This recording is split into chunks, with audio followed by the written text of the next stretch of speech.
Allez, bonjour à tous, nouvelle vidéo sur la série de vidéos de correction d'exercices sur les fonctions exponentielles de base A en série technologique. Alors, on va corriger ici l'exercice numéro 5 qui est affiché à l'écran. L'exercice 5 va nous permettre de travailler sur la capacité numéro 3. Et quelle est la capacité numéro 3? Eh bien, ici, il s'agit de calculer le taux d'évolution moyen équivalent à des évolutions successives. Donc, on va partir sur du calcul de taux d'évolution moyen. Alors, on va commencer d'abord, comme toujours, par lire l'énoncé. Et ensuite, on va le corriger.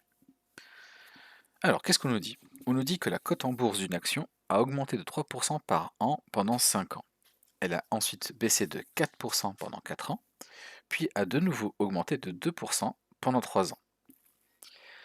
Alors, en première question, on nous demande quel est le taux d'évolution global. En deuxième question, on demande quel est le taux annuel moyen après 12 évolutions. C'est-à-dire, en fait, ici, vu qu'il y a d'abord 5 évolutions, 5 augmentations de 3%, puis 4 diminutions de 4%, puis ensuite, enfin, 3 augmentations de 2%, bah, au total, bah, ça fait 12 évolutions sur 12 ans donc. Et en question 3, on nous dit que l'action valait 52 euros initialement. Quelle est sa cote au bout de 12 ans? Alors, bah, c'est parti. On va déjà, alors avant de le corriger, peut-être rappeler rapidement comment calculer un taux moyen. Alors ça sera notamment pour la question numéro 2. Donc pour le calcul du taux moyen, alors je vous rappelle, on avait une propriété en classe, notamment en cours, qui dit que si Cm c'est le coefficient multiplicateur global sur l'ensemble des évolutions successives, sur les n évolutions successives, là en l'occurrence on va prendre n égale à 12, et bien le taux moyen, il est donné par Cm à la puissance 1 sur n moins 1. Et après évidemment, là je ne l'ai pas écrit, mais si on souhaite le convertir en pourcentage, il n'y a plus qu'à faire x 100. Alors ben, c'est parti, une fois qu'on a rappelé ça, on y va pour l'exercice 5. Donc là, ici, ce que j'ai représenté à l'écran, ce que vous voyez, c'est l'ensemble des 12 évolutions successives. Donc ici, j'écris VD pour une valeur de départ qu'on ne connaît pas a priori. En noir, j'ai représenté les augmentations, les 5 augmentations successives de 3%. En rouge, ici, vous voyez les diminutions de 4%, il y en a 4. Et enfin, pour terminer, les 3 augmentations de 2%. Et donc, la question qui nous est posée, c'est quel est le taux d'évolution global? Alors, pour calculer le taux d'évolution globale, j'ai d'abord besoin de déterminer le coefficient multiplicateur global. Et ensuite, une fois que ce sera fait, donc, le coefficient multiplicateur global, c'est ce par quoi il faut multiplier la valeur de départ pour obtenir la valeur d'arrivée. Donc ici, j'ai besoin du CM global. Et le CM global, il se calcule comment? Il se calcule en fait en ayant calculé au préalable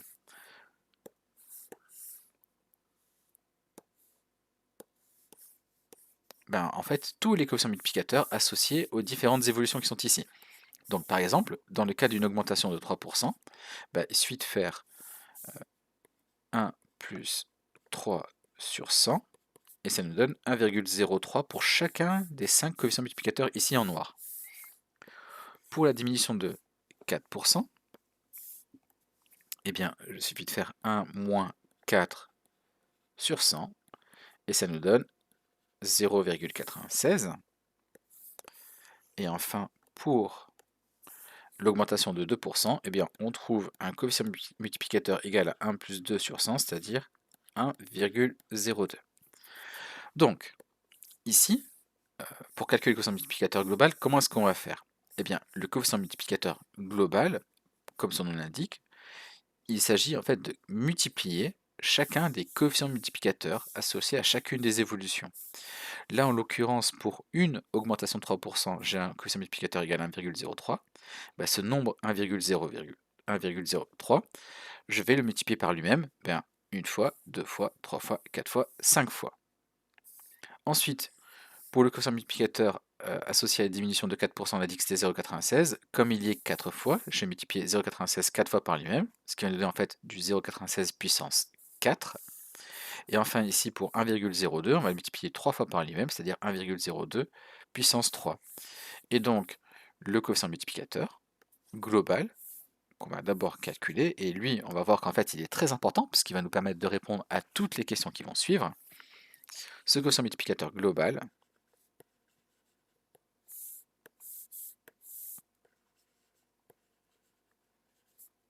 il est égal à 1,03 à la puissance, on a dit 5, fois 0,96 à la puissance 4, que multiplie 1,02 à la puissance 3. Et là, ce qu'il ne faudrait pas faire, on serait tenté de le faire, mais il ne faut pas le faire ici, ce serait de calculer ceci. Et en fait, on va trouver un nombre, et ce nombre, on va certainement trouver plein de chiffres après la virgule, et on sera tenté de l'arrondir.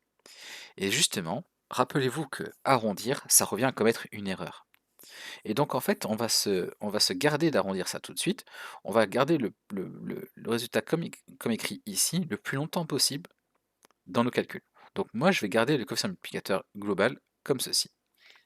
Bon, on nous demande le taux global, le taux d'évolution global, c'est-à-dire sur l'ensemble des 12 années. Globalement, ça a augmenté de combien? Eh bien, le taux global, déjà on l'a vu précédemment, on a vu une relation entre le coefficient multiplicateur et le taux d'évolution. On sait que 1 plus t sur 100 c'est égal au coefficient multiplicateur. Et donc si on inverse cette relation, je vous rappelle qu'on trouve que le taux, alors ça peut être n'importe quel taux, hein, ça peut être un taux global, un taux moyen, ce qu'on veut, le taux il est égal au coefficient multiplicateur moins 1 fois 100 pour le mettre en pourcentage. Bon, et donc ici ce sera le taux global. Alors on y va, on va le calculer tranquillement. Donc ce taux global, donc en fait il suffit juste que j'écrive ici global pour que ce soit bon. Donc ça nous donne 1,03 à la puissance 5 qui multiplie 0,96 à la puissance 4 qui multiplie 1,02 à la puissance 3 moins 1 fois 100. Et là, on prend la calculatrice et on calcule ça. Donc ma calculatrice, allez, on va l'afficher. Donc où est-elle cette calculatrice?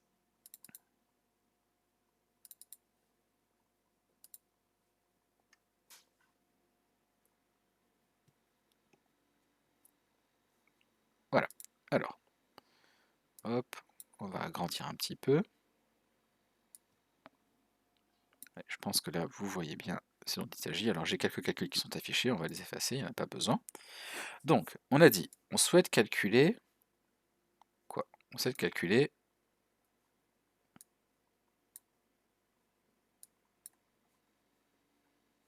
ceci donc.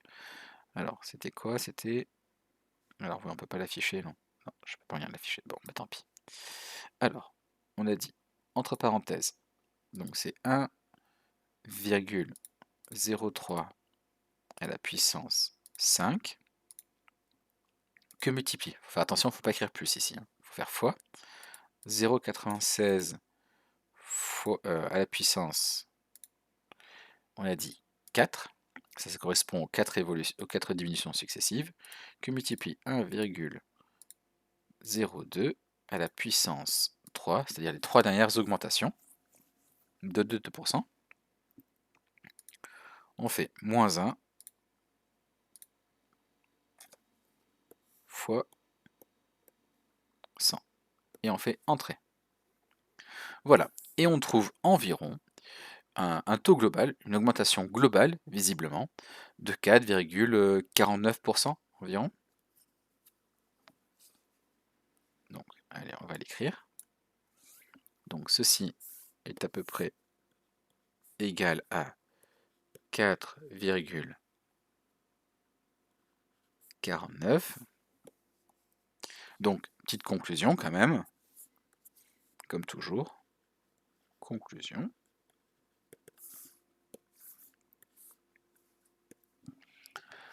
Donc, qu'est-ce qu'on dit? On va paraphraser. On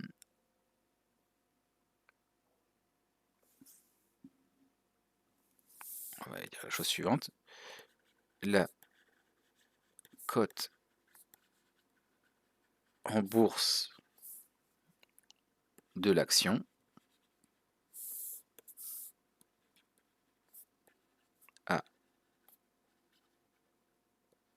augmenter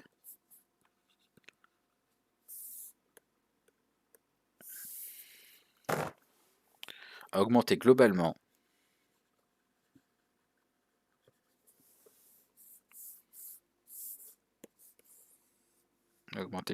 de 4,49% environ en 12 ans. Voilà. Bon, allez, on encadre le résultat comme d'habitude.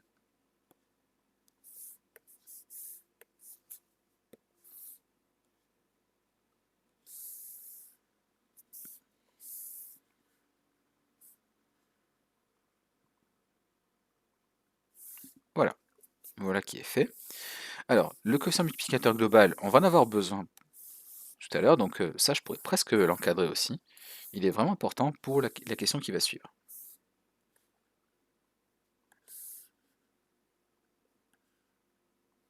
Bon, alors, c'est parti pour la question qui suit.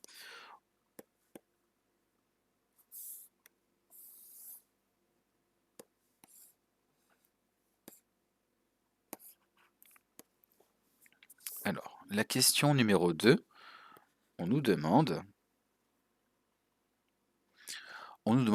quel est le taux annuel moyen après 12 évolutions. Bon, il n'y a plus qu'à appliquer la formule. Qu'est-ce qu'on sait sur le taux annuel moyen? Qu'est-ce qui vérifie? Eh bien, il est égal, ce taux moyen, il est égal au CM global à la puissance 1 sur 12, parce qu'il y a 12 évolutions, moins 1 fois 100. Bon, ça c'est la formule du cours, tout simplement, il suffit de l'appliquer maintenant. Donc, on va la réécrire, c'est-à-dire, alors, le quotient multiplicateur global, on l'a ici sous les yeux, donc on va le recopier. Ça fait 1,03 à la puissance 5, que multiplie 0,96 à la puissance 4, que multiplie 1,02 à la puissance 3. Ceci est élevé à la puissance 1 douzième, moins 1 fois 100. Remarquez bien les parenthèses, là où je les ai mises, j'ai mis le quotient multiplicateur global entre parenthèses. Sinon, on va croire que c'est 1,02 à la puissance 3 qui est élevé à la puissance 1 douzième. Et nous, c'est pas ce qu'on veut. On veut que ce soit tout ça qui soit élevé à la puissance 1 douzième. Donc, très important de mettre ces parenthèses-là. Bon, il n'y a plus qu'à prendre la calculatrice et calculer ça.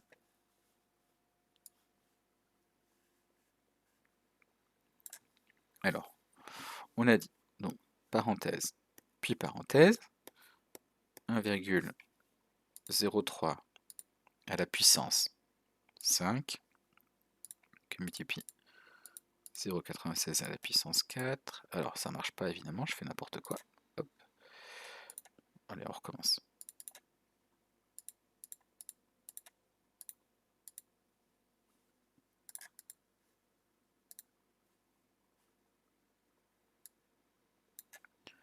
Donc, on a dit 1,03 à la puissance 5, que multiplie 0,96 à la puissance 4, que multiplie 1,02 à la puissance 3.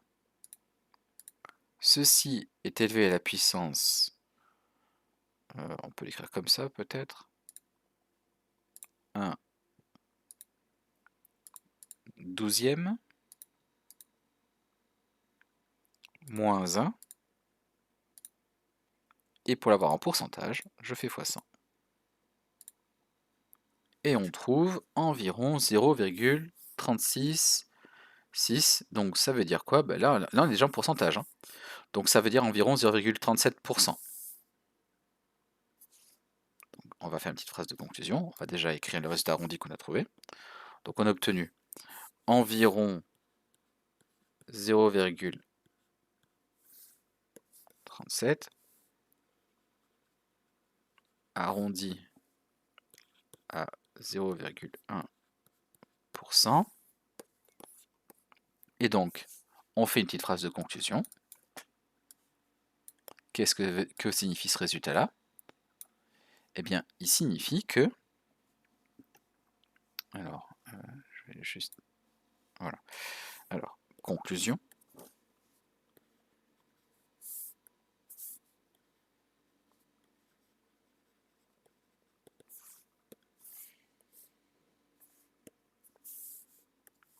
alors, on va commencer par dire en moyenne,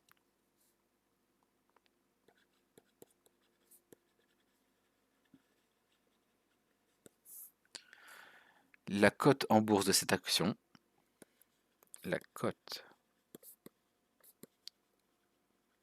en bourse de cette action a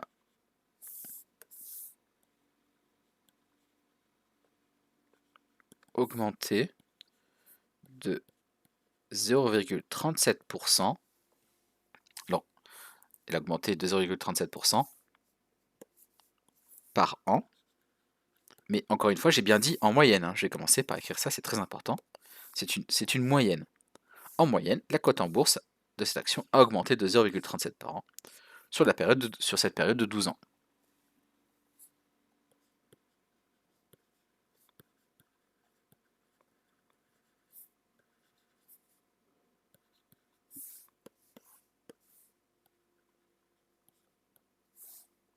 Voilà.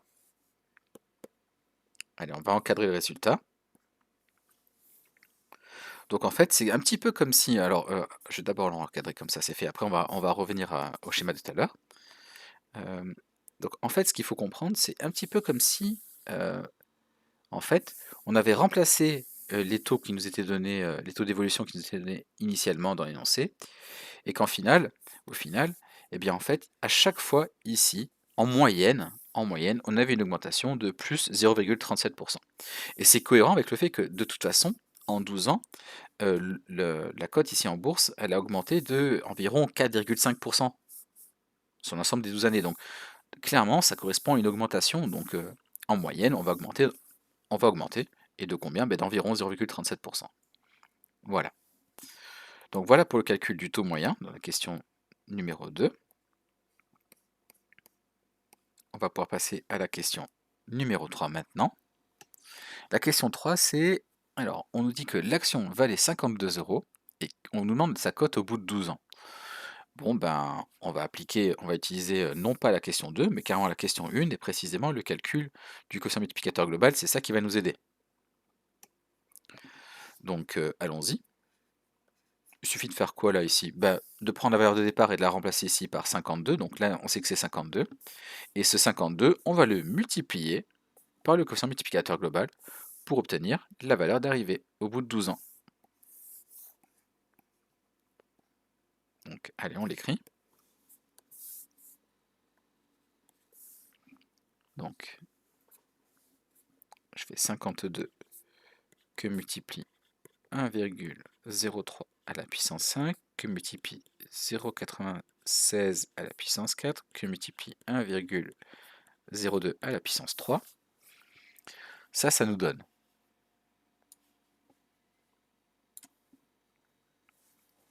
Donc on a dit 52 que multiplie. Alors, ce que je pourrais peut-être faire, c'est utiliser les résultats précédents, du moins les calculs précédents, et les exploiter. Je pense que ça peut être bien. Ça va faire gagner un peu de temps.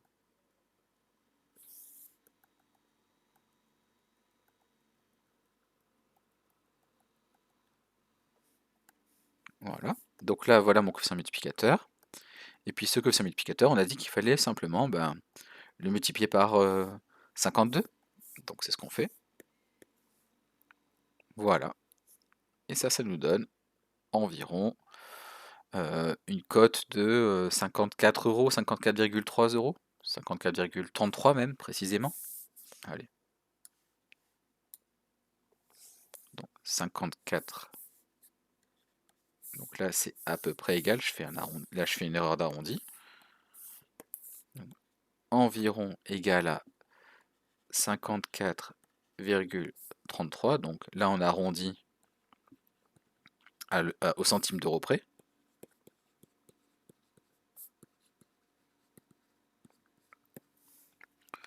Et on fait une autre conclusion.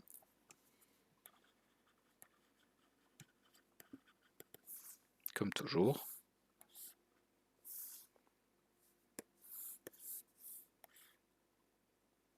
Donc, conclusion. Eh bien, ici, on nous demandait quoi? On nous demandait sa cote au bout de 2 ans. Eh bien, la cote, sa cote au bout de 2 ans.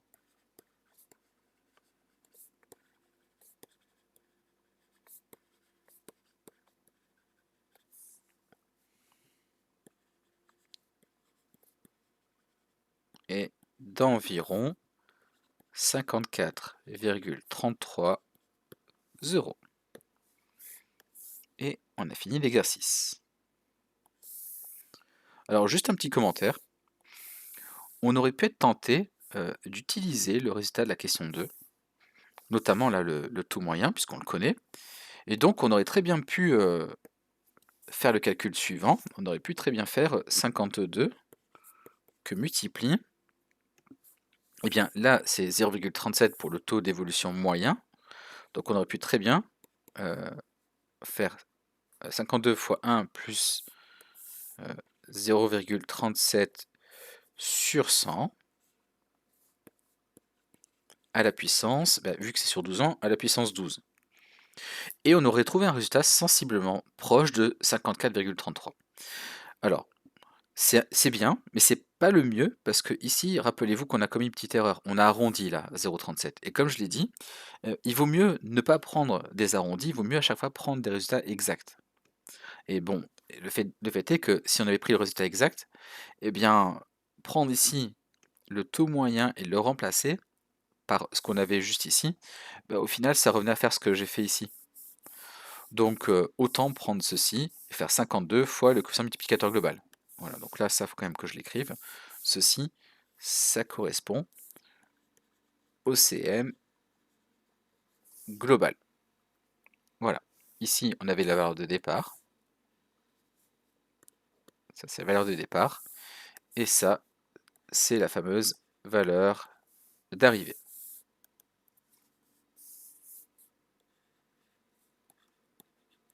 Voilà. Bon, eh bien, cette vidéo est à présent terminée.